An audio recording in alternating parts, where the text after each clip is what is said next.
प्यारे बच्चों, हम पढ़ रहे थे वर्क पावर एंड एनर्जी। और वर्क पावर एनर्जी का टोटली कॉन्सेप्ट फिनिश हो चुका है।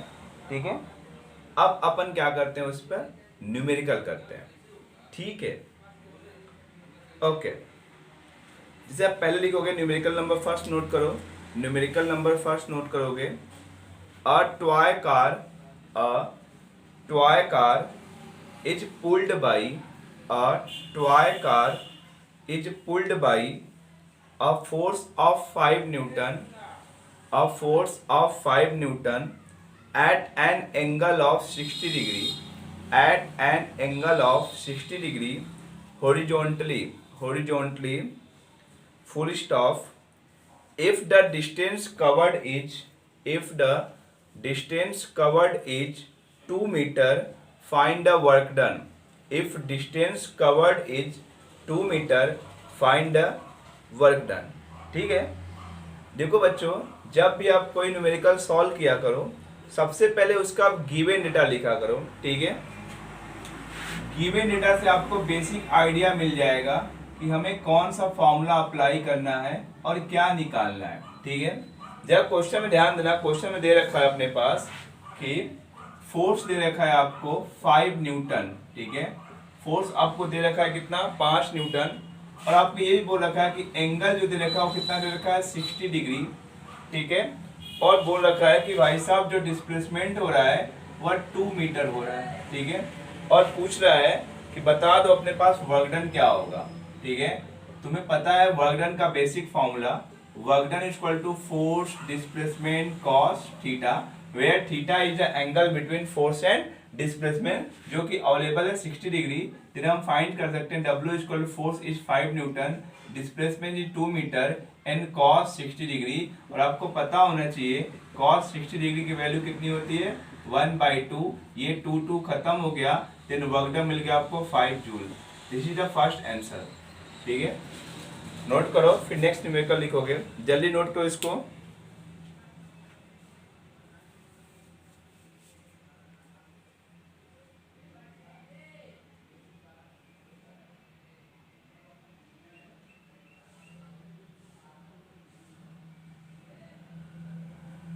ओके, नेक्स्ट क्वेश्चन लिखोगे, a truck and a car are running at the same speed, full stop. If the mass of truck is 10 times that of the car, if the mass of truck is 10 times that of the car, okay, calculate the ratio of kinetic energy of truck to that car, the car। ठीक है, चलो question दे रखा अपने पास कि एक car है और एक ट्रक है। हमने मान लिया let mass of car is m kg, then mass of truck is 10 times of mass of car, मतलब 10 m। ठीक है, अगर अपने पास कार का मास m है तो ट्रक का मास कितना होगा, 10 m, क्योंकि 10 टाइम्स बोल रखा है। अच्छा, आपको ये भी दे रखा है स्पीड ऑफ कार मान लो v है, तो स्पीड ऑफ ट्रक भी कितना होगा, v होगा। ठीक है, क्यों, क्योंकि दोनों का स्पीड क्या है, सेम है। चलो पता करो काइनेटिक एनर्जी ऑफ कार कितना होगा। तुम बोलोगे sir half mv², than half mv² ही होगा क्योंकि मास m है और स्पीड कितना v है। अब पता करो काइनेटिक एनर्जी ऑफ ट्रक कितना होगा। तुम्हारा आंसर होगा 1/2, मास के जगह अपन 10 m लिखेंगे और वेलोसिटी v² ही रहेगा क्योंकि वेलोसिटी दोनों का सेम है। दोनों को डिवाइड कर लो, किसका किससे रेशियो निकालना है। ओके, पहले निकालना है kinetic energy of truck to the kinetic energy of car. Truck का कितना हो जाएगा 1/2 10 mv² अपॉन में इसका क्या हो जाएगा 1/2 mv²। 1/2 से 2 में खत्म, m से m mv² इसका खत्म, आंसर क्या हो जाएगा 10⁻1। नोट कर लो, नोट करो, फिर नेक्स्ट न्यूमेरिकल लिखोगे।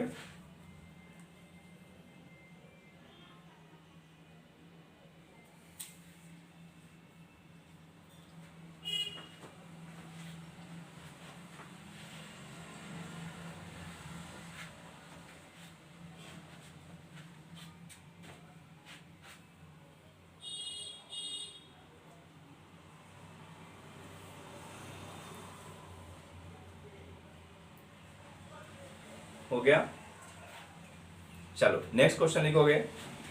If 58,800 joule, if 58,800 joule of energy is consumed for lifting an object through a vertical height of 25 meter, ठीक है। Calculate the mass of the object. Take small g is equal to 9.8 meter per second square.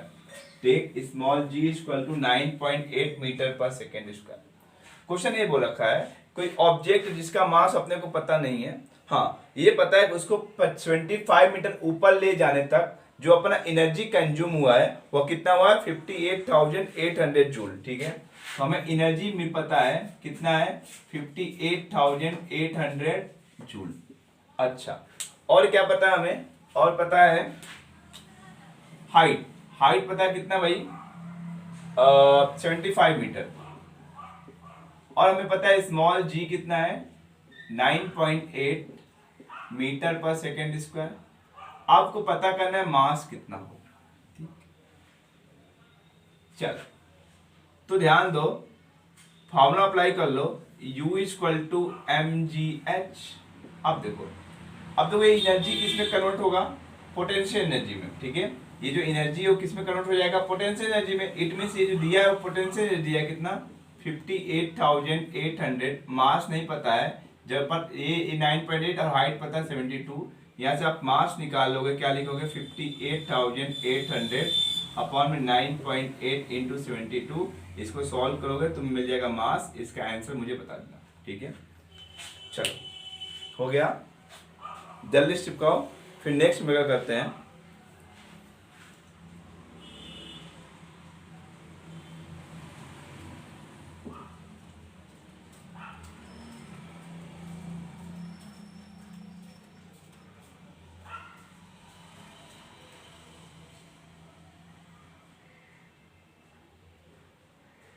ठीक है, next question लिखो, बिल्कुल simple ऐसा ही है। Through how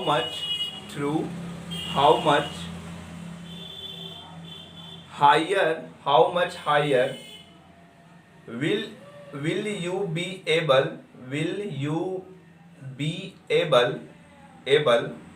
to lift a book, to lift lift a book of mass 0.5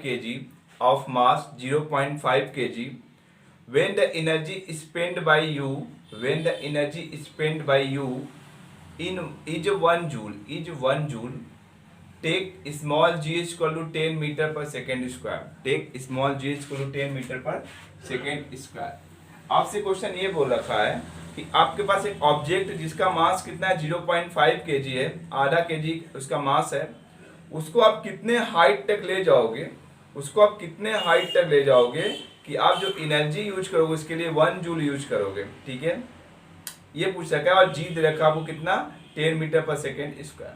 वही कहानी, potential energy का फॉर्मूला लगा लो, U इक्वल टू mgh। आपको जूल दे रखा है 1, मास दे रखा है 0.5 और जी दे रखा है 10। आपको निकालना हाइट, देन 1 इक्वल टू ये हो जाएगा 5 into h। It means h equal to 1/5, then h कितना मिल जाएगा 0.2 मीटर।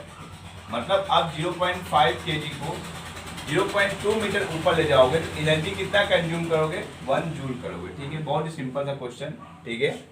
अपन प्रैक्टिस इसलिए कर रहे हैं, जो अपन ने फॉर्मूला पढ़ा उसके ऊपर बेसिस न्यूमेरिकल कुछ कर लें, ठीक है। मे बी आज भी प्रैक्टिस करेंगे और अगले वाले लेक्चर में भी प्रैक्टिस करेंगे, ठीक है।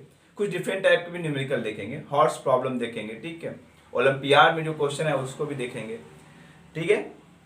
चलो नोट कर लो, फिर अगला न्यूमेरिकल लिखो। एन इलेक्ट्रिक बल्ब, नेक्स्ट लिखो question, an electric bulb of 60 what, an electric bulb of 60 what, एक बल्ब है जिसका पावर कितना दे रखा है 60 वॉट, ठीक है।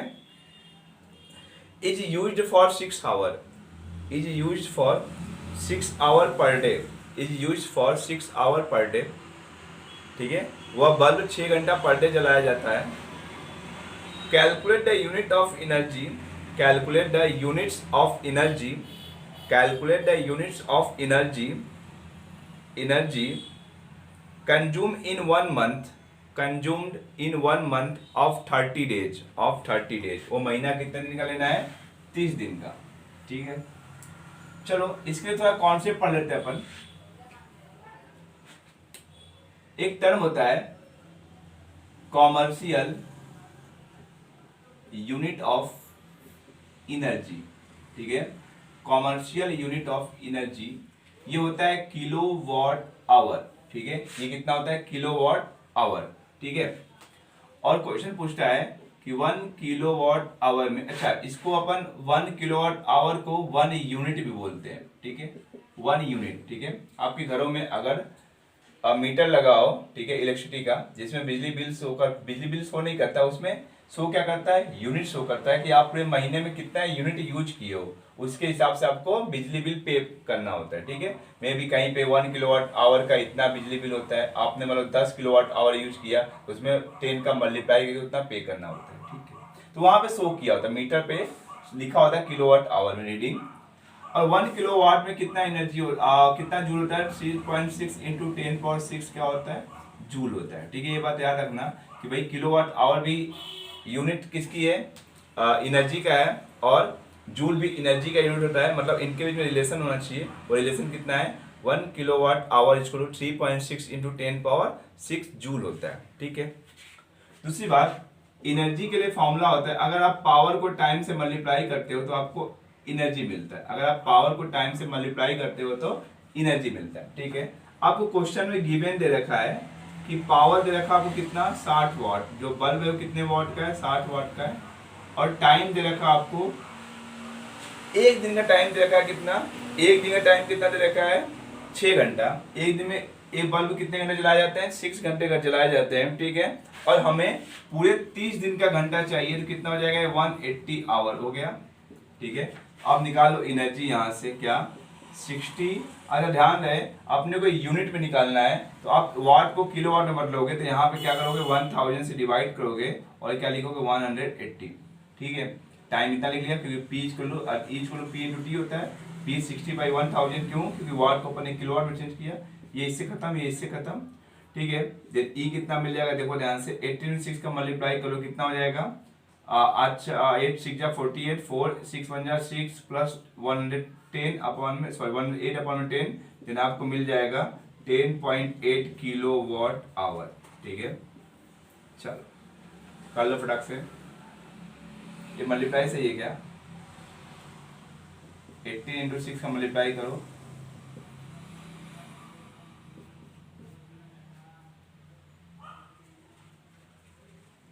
ठीक है कर लो। चलो कर लो जल्दी से, नोट कर लो।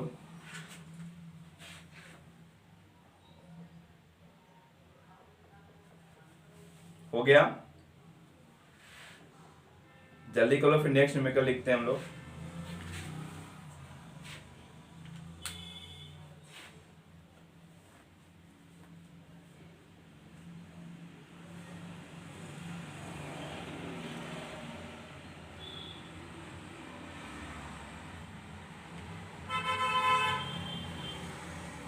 चलो नेक्स्ट क्वेश्चन लिखोगे, नेक्स्ट क्वेश्चन लिखो।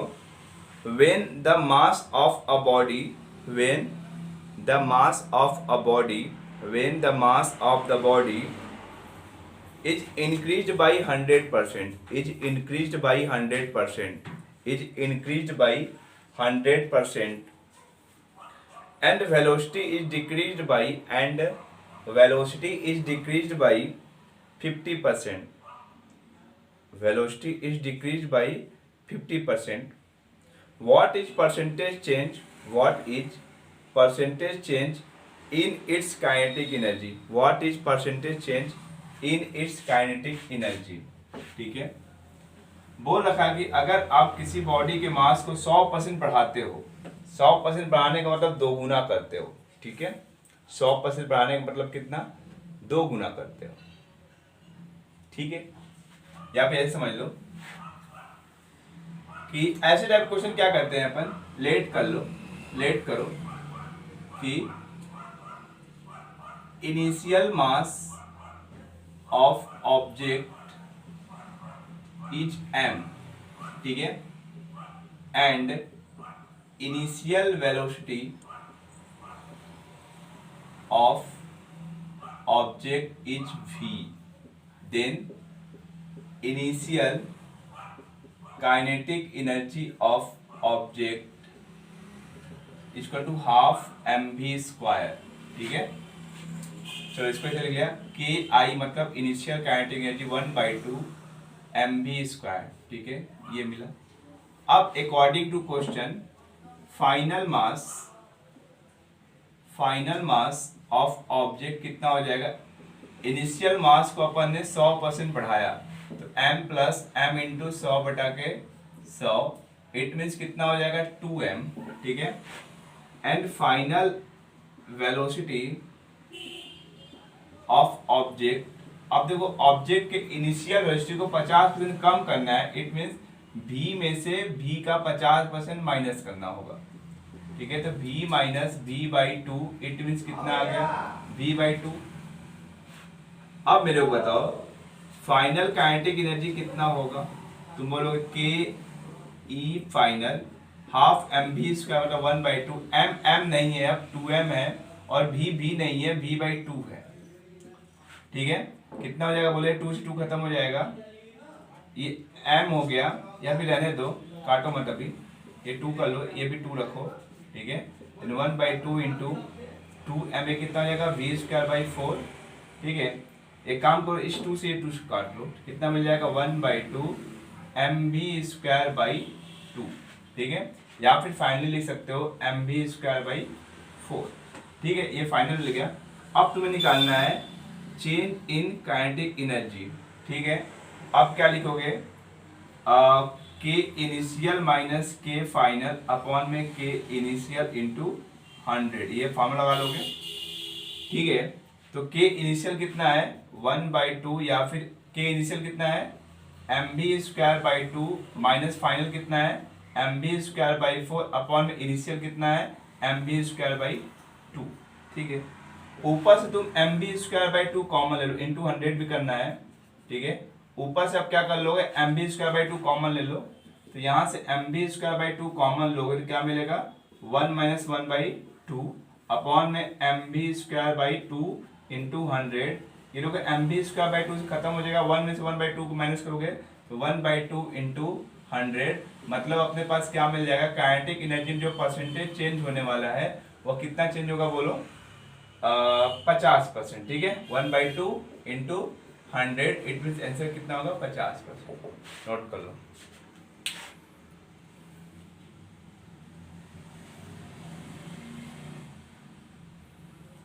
जल्दी नोट करो भाई, फिर नेक्स्ट क्वेश्चन करते हैं, ओलंपियाड क्वेश्चन करते हैं।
ठीक है, ओके। और ये 50% होगा इंक्रीज होगा या डिक्रीज होगा? आंसर होगा क्या? डिक्रीज होगा, क्योंकि यहाँ पे फॉर्मूला क्या होता है? फाइनल माइनस इनिशियल होता है। अपन इनिशियल में फाइनल निकाला क्योंकि माइनस में आंसर ना आए, एक्चुअली माइनस आएगा तो इसका मतलब क्या हो जाएगा? 50% डिक्रीज होगा काइनेटिक एनर्जी में, ठीक है। चलो नेक्स्ट बात करते हैं अपन, नेक्स्ट न्यूमेरिकल नोट करो, नेक्स्ट क्वेश्चन लिखो। A stone is tied, a stone tied, T-I-E-D, tied to one end, tied to one end, E-N-D, end of a string, revolve, R-E-V-O-L-V-E-D, revolved in a horizontal circular path, in the horizontal circular path, it means अपने पास एक रस्सी है, वहां इसके एक and पे stone बना है और अपन इसको रिवॉल्व कर रहे हैं, ऐसे घुमा रहे हैं, ठीक है, ऐसे घुमा रहे हैं, जैसे समझ लो, ठीक है। Circular path, full stop. The work done by the force of tension, the work done by the force of tension, the work done by the force, the work done by the force of tension in string is, option number first दे रखा है T into 2πr, option number second दे रखा है आपको T πr square, option third दे रखा है आपको T πr और ऑप्शन फोर्थ दे रखा है 0, ठीक है। क्वेश्चन समझना, ठीक है। अपने पास एक स्ट्रिंग है जिसका रेडियस r मान लिया, ये सेंटर यहाँ पे स्टोन मान लिया और इसको हम घुमा रहे हैं, ठीक है, इसको हम ये सर्कुलर पाथ में घुमा रहे हैं, ठीक है। अब ये घूमने के बाद इसमें जो रस्सी में टेंशन इधर आएगा, इस ऑब्जेक्ट रस्सी में टेंशन इधर आएगा, ठीक है, टेंशन हमेशा अवे फ्रॉम ऑब्जेक्ट होता है, और बॉडी का डिस्प्लेस इधर कुछ होगा, ठीक है। बॉडी डिस्प्लेस हमेशा कैसा होता है? टेंजेंशियल होता है, ठीक है, मतलब डिस्प्लेसमेंट इधर आएगा तो आपको पता है इन दोनों के बीच का फोर्स और डिस्प्लेसमेंट में एंगल कितना हुआ? 90, देन वर्क डन इस केस में क्या आएगा? 0, ठीक है। चलो it means answer number D is correct, ठीक है, नोट कर लो जल्दी से। चलो होपफुली हो गया होगा। चलो नेक्स्ट क्वेश्चन लिखो, next question. Two bodies of mass, two bodies of mass, two body of mass small m and 4m, m and 4m, दो मास दी, दो ऑब्जेक्ट जिसका मास एक का m है दूसरे का 4m है, ठीक है, are moving with equal kinetic energy, are moving with equal kinetic energy, ठीक है, दोनों इक्वल काइनेटिक एनर्जी से मूव कर रहे हैं। What is the ratio of their, what is the ratio of their momentum, what is the ratio of their momentum. आपके पास चार ऑप्शन है, option number first 2:1, option number second 1:4, option number third 1:2 and option number fourth 1:6, ठीक है। Question क्या दे रखा है? दो ऑब्जेक्ट मान लो, एक का मास m1 है, m दे रखा है, और दूसरे का मास क्या है? m2 जो कितना देगा? 4m दे रखा है, और दोनों का वेलोसिटी क्या है? सेम है, तो दोनों का मोमेंटम का रेशियो क्या होगा, ठीक है। तुम्हें पता होना चाहिए काइनेटिक एनर्जी और मोमेंटम का रेशियो क्या होता है भाई।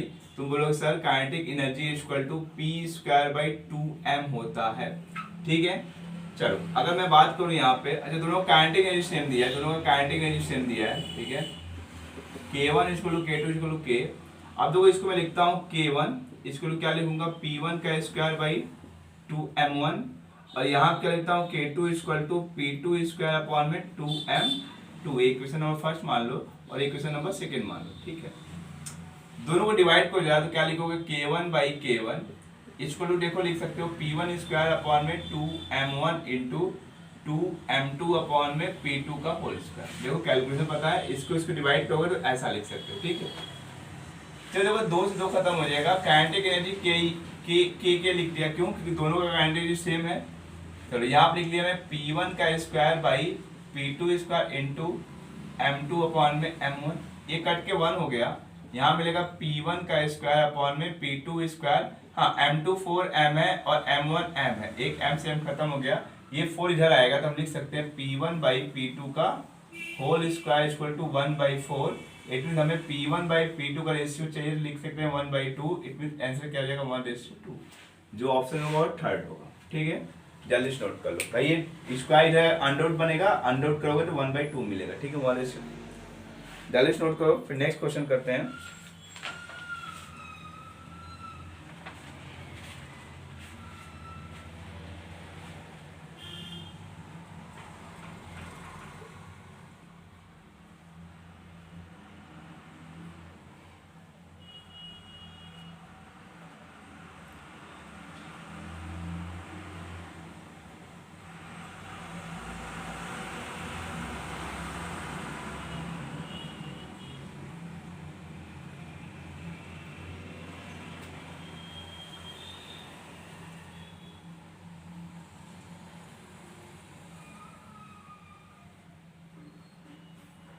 चलो ठीक है, नेक्स्ट क्वेश्चन करते हैं हम लोग। क्वेश्चन लिखोगे a women pushes a trunk on a railway. A woman pushes a trunk on a railway platform that has a rough surface. She apply a variable force capital F over a distance of 20 meter as shown in the graph. The total work done by the woman is आपके पास 4 option और graph भी दे रखा है, आपको graph को देख के solve करना है। ठीक है, चलो आपको क्वेश्चन ऑप्शन दे रखा है, option A, option B, option C, option D. ठीक है, ऑप्शन फर्स्ट कितना है 1500 जूल, ऑप्शन सेकेंड दे रखा है 1750 जूल, ऑप्शन थर्ड दे रखा है आपको 2000 जूल और ऑप्शन फोर्थ दे रखा है नन ऑफ दीज। ठीक है, यही बात। ग्राफ क्या देगा, ग्राफ देखो, ये वाई एक्सिस और ये एक्स एक्सिस। ठीक है, और वाई एक्सिस पे शो कर रहा है फोर्स और एक्स एक्सिस पे शो कर रखा है डिस्प्लेसमेंट। ठीक है, अब ग्राफ कुछ ऐसा है, ये ऐसे ग्राफ है। ठीक है, और ये दे रखा है 100 और ये जो फोर्स सब न्यूटन में है और ये डिस्प्लेसमेंट वो मीटर में है। ठीक है, और यहां पे आपको दे रखा है ये दे रखा है 50 न्यूटन। ठीक है, और यहाँ पे जो डिस्प्लेसमेंट दे रखा है वह 10 मीटर दे रखा है और यहाँ पे जो दे रखा है वह दे रखा है कितना 20 मीटर। ठीक है, अब इस ग्राफ को देखो और फाइंड करो वर्क डन कितना होगा, उस वुमेन के द्वारा वर्क डन कितना होगा। अब देखो, जब भी अपने पास वर्क डन का क्वेश्चन हो और ग्राफ एफ एक्स दे रखा हो, फोर्स वर्सेस डिस्प्लेसमेंट ग्राफ दे रखा हो, ठीक है, तो आप क्या किया करो, वर्क डन निकालते तो इस पूरे ग्राफ का एरिया निकाल लिया करो। ठीक है, समझ में आता है। ठीक है, इसका एरिया निकालेंगे, इसको नाम दे दिया ए, यहाँ दे दिया बी, ये सी और ये डी। ठीक है, पहले इसका निकाल लेते हैं। ठीक है, हमें वर्क डन चाहिए तो हम क्या निकालेंगे, area of A B C D plus इतने के एरिया निकाल लेंगे। उसके बाद इसका नाम दे दो ई, इसका नाम दे दो एफ। अब देखो इसका एरिया निकालेंगे, ये यहाँ से लेकर यहाँ तक का, ये ट्रायंगल राइट एंगल, फिर क्या लिखेंगे एरिया ऑफ ट्रायंगल, और यहाँ पे नाम दे दो एफ हो गया जी। ठीक है, क्या नाम दो ट्रायंगल सी जी ई प्लस अभी ये वाला एरिया बचा है यहाँ से लेकर यहाँ तक का। ठीक है, फिर एरिया क्या लिखो, area of rectangle G E F D. ठीक है, चलो सबका निकालो फटाफट। तो वर्क डन निकालना है, ये रेक्टेंगल फॉर्म है A B C D, length into breadth. तो यहाँ से यहाँ तक का लेंथ कितना होगा 100 इंटू ब्रीथ कितना होगा 10 प्लस ट्रायंगल के लिए 1/2 बेस इंटू हाइट। बेस ये कितना होगा 10-20 के बीच में इंटरवल कितना होगा 10 का, और हाइट कितना होगा ये बोलो 50 100 में 50 का, प्लस इसका निकाल लो लेंथ इंटू ब्रीथ। इसका लेंथ कितना हो जाएगा बोलो 10 और ब्रीथ कितना होगा 50। सॉल्व कर लो, ये हो जाएगा 1000 प्लस ये 2 से खत्म हो जाएगा 5 5 5 जा 1 250 ठीक है, 55 जा प्लस 500, जरा ऐड करो जो कितना होगा 1000 प्लस 15 1500, 1500 प्लस 250 कितना हो जाएगा बोलो? 1750 joule, 1650 joule, it mean second option. ठीक है, कर लो।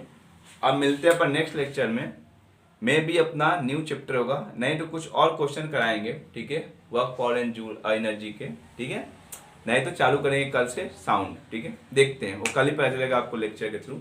ठीक है, चलो इसका सॉल्यूशन कर लो, फिर मिलते हैं नेक्स्ट लेक्चर में। हैव ए नाइस डे, पढ़ते रहो। ठीक है, टेक केयर।